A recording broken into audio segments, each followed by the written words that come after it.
Comment et pourquoi est-il important de réaliser la maintenance de son site internet avec WordPress? Alors, durant nos formations, j'ai tendance à voir de nombreux aspects de la création de site internet. Donc, que ce soit durant une formation de référencement SEO ou lors de la création d'un site internet, j'ai toujours un ou deux mots sur la sécurisation et la maintenance de votre site internet.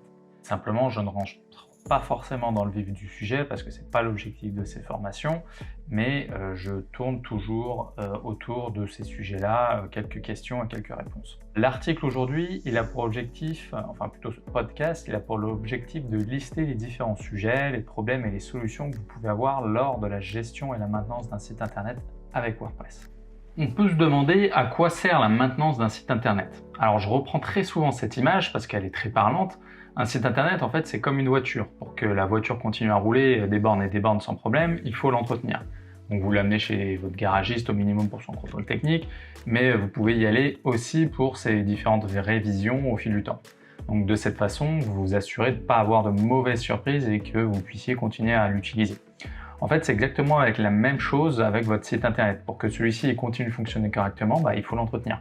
Alors attention, je ne vous parle pas de créer des articles de blog pour le maintenir en vie. Là, c'est simplement, je vous parle en fait de la maintenance technique de celui-ci. Donc c'est comme pour la voiture. Il faut protéger votre site internet des avaries qui peuvent survenir. Donc que ça soit à cause d'une mise à jour défaillante, un hack, un problème de version de PHP sur le serveur ou une base de données qui crache, votre site, c'est un système relativement complexe de plusieurs outils qui fonctionnent ensemble. Donc il faut donc s'assurer que tous fonctionnent correctement afin de ne pas avoir de mauvaises surprises. Donc pour cela, vous allez avoir 3 éléments à mettre à jour. Donc un des premiers éléments à surveiller est la maintenance des plugins, donc des extensions de votre site internet. Sur WordPress, vous construisez votre site internet grâce à ces plugins en fait. Donc en formation chez moi, on utilise par exemple Elementor Pro, qui est un des meilleurs builders de pages et de thèmes du marché, et on utilise aussi avec d'autres plugins. On utilise par exemple WP Rocket ou encore WooCommerce pour les sites internet marchands. Donc ces plugins WordPress sont régulièrement mis à jour, c'est pour des raisons bien spécifiques. Ça va vous permettre de rajouter des fonctionnalités aux plugins, ça permet aussi de corriger les failles de sécurité découvertes dans des précédentes versions de ses propres plugins, et ça permet aussi de corriger tout simplement des bugs. Donc ces 3 raisons, elles ont toute une importance pour votre site internet. Mais ici, celle qui nous intéresse, en fait, c'est la correction des failles de sécurité. Donc chaque plugin a forcément des failles de sécurité qui sont découvertes ou qui seront découvertes en fait. Si vous suivez un petit peu l'actualité de façon générale, vous pouvez entendre chaque jour des infos sur des tentatives de hack, des informations de compte client ou autres qui sont dans la nature. C'est des informations sensibles qu'il faut protéger. Vous avez même des gros groupes qui sont sujets. Par exemple, vous prenez Sony qui a vu en 2011, par exemple, pendant un mois, vous avez eu la panne de son PSN à cause d'un gros hack, ou vous avez encore Facebook en 2019 qui a eu énormément de comptes qui ont fuité. Donc chaque système, ce qu'il faut comprendre, c'est que chaque système contient des failles et elles attendent juste d'être découvertes. Donc c'est pour ça que c'est très important de mettre à jour vos plugins pour éviter un hack sur votre site internet. La deuxième chose, ça va être les mises à jour de WordPress. Donc de la même façon que les mises à jour des plugins, WordPress a besoin d'être mis à jour régulièrement. Les raisons, elles sont identiques aux plugins. WordPress, c'est le noyau de votre site internet, donc c'est des mises à jour qui sont vraiment sensibles, voire plus sensibles que les plugins parfois. WordPress, il a cette chance de proposer des mises à jour. C'est un outil qui est très suivi. Et elles peuvent s'effectuer tout simplement depuis le tableau de bord de votre site internet. En un clic, en fait, vous avez la possibilité de les réaliser. Cependant, c'est possible aussi de configurer votre site internet pour laisser le soin à WordPress de gérer les mises à jour à votre place. Et pour ça, on a 3 modes qui sont disponibles. Le premier, c'est la mise à jour automatique de WordPress, c'est-à-dire que dès qu'une mise à jour est sortie, le site l'applique automatiquement. La deuxième, c'est la mise à jour uniquement avec les corrections de failles de sécurité. Et la dernière mode, en fait, c'est tout simplement pas de mise à jour. Il n'y a aucune mise à jour qui n'est effectuée automatiquement. Pour le coup, je vous recommande vraiment d'utiliser l'option qui permet de mettre à jour les failles de façon automatique. En fait, ce mode, ça vous permet de corriger les failles de WordPress automatiquement sans devoir effectuer une veille chaque jour pour vous assurer que la mise à jour est correcte. Mais de plus, contrairement aux mises à jour automatiques, à chaque update de WordPress, ce mode n'effectue pas de changement majeur sur le site, ce qui vous permet de ne pas le faire planter. Bon, alors, je ne vous cache pas que ça peut arriver qu'il y ait un plantage, mais c'est très très rare. En tout cas, pour toutes les configurations que l'on installe en formation, je ne connais pas de plantage suite à des mises à jour automatiques des failles de sécurité de WordPress. La troisième chose, ce sont les mises à jour de votre thème WordPress. En formation création de site internet, on travaille avec un terme qui est vierge, qui s'appelle Hello Theme. Alors celui-ci, il est créé par la team derrière Elementor, donc il est parfaitement compatible avec le builder de page. C'est pour ça que l'on travaille avec. C'est un thème qui a l'avantage de ne proposer quasiment aucune personnalisation de contenu, ce qui laisse à Elementor Pro le champ libre dans la construction de ton site internet. Donc il n'y a vraiment aucun conflit, que ce soit des conflits de style genre CSS, entre le thème et le builder. Du fait de ne proposer en fait aucune personnalisation ni option, ça permet au thème d'être très léger, ce qui a pour résultat d'avoir un temps de chargement plus court que de nombreux autres thèmes qui sont préfaits avec des nombreux outils de personnalisation. Et qui dit un temps de chargement court sur un site, ça égale une meilleure conversion de votre prospect. Donc comme les plugins de WordPress, le thème d'un site peut se mettre à jour en fait. Ça permet de rajouter des fonctionnalités, corriger des bugs et sécuriser le thème en cas de faille de sécurité. Bref, le classique. Il est donc tout aussi important de mettre à jour le thème afin d'éviter des problèmes sur son site internet. Attention cependant, si vous ne travaillez pas avec un thème enfant, donc un child theme, vous l'avez peut-être entendu parler, il faut penser à systématiquement faire une sauvegarde de votre contenu dans les fichiers tels que le header PHP ou le function.php, parce que si vous avez rajouté du contenu de code sur cette partie-là, lors d'une mise à jour, le contenu va être effacé. Donc c'est le cas par exemple sur le code de tracking de Google que l'on met dans le fichier header.php. Si on n'utilise pas de child theme, le contenu sera effacé lors de la mise à jour du thème. En revanche, si on utilise un thème enfant, ça permet de conserver et de ne pas modifier ces éléments-là, et le thème va se nourrir de ces informations-là pour les incorporer sur le site quand il en a besoin. Les conséquences de ne pas faire la maintenance de son site internet. Donc si vous ne faites pas les mises à jour de votre site internet, les conséquences elles peuvent être nombreuses et peuvent vous coûter relativement cher et beaucoup de temps, voire même des problèmes juridiques dans certains cas plus extrêmes. Pourquoi mon site se ferait hacker? Durant mes formations, j'ai beaucoup de stagiaires qui pensent qu'ils ne se feront pas hacker car ils sont trop petits ou pas intéressants pour les hackers. Cependant, c'est une erreur parce que certes, votre site sort de formation, il est tout neuf, il ne propose pas de contenu qui en apparence est intéressant pour un hacker. Oui, ça c'est vrai. Sauf qu'il ne faut pas voir un hacker comme une personne qui vous veut du mal, mais plutôt comme un robot qui a hâte de tester tous les sites qu'il trouve pour tenter éventuellement d'accéder à ce site en utilisant une faille qui est connue. Votre site, c'est tout simplement un parfait candidat. En plus, il est tout neuf et il y a de fortes chances qu'il ne se soit pas encore bien sécurisé. Alors, il existe plusieurs choses qu'un hacker peut faire avec un site piraté.